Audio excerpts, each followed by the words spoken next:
Stop it. Get some help. Hai guys, Assalamualaikum. Hari ni konten kita pada hari ni kita nak buat origami roket. Okay. So kau nak tahu sesuatu tak?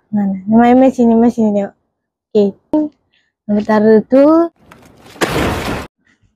okay, pusingkan dalam ni. Then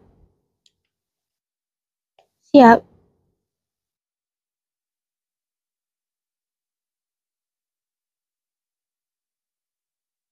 Kita bagi kemaskan dia. Ya.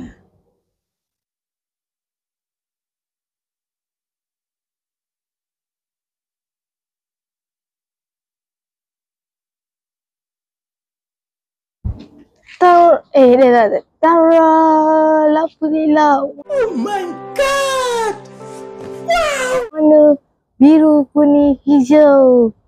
Dah macam mereka tengok ni. Dah macam Christmas lah. What?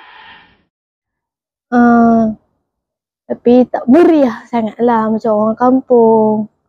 Orang kampung memanglah meriah, betul tak? Betul tak? Stop it. Get some help. Betul tak? Okay. Tunjuk. Okay guys. Kita pusing balik. Tadi pusing balik. Okay. Okay, jom.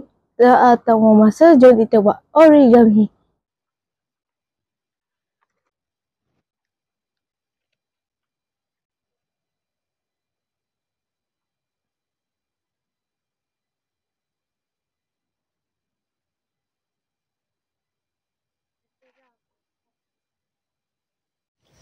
Okay guys, dah siap dah. Nanti korang kat rumah tu boleh follow saya punya origami. Okay. So, origami roket ni senang je. Okay. Senang dan pantas dari yang kapal tu. Nice. Berapa jam saya buat. Tapi lama lah. So, yang ni yang paling simple lah.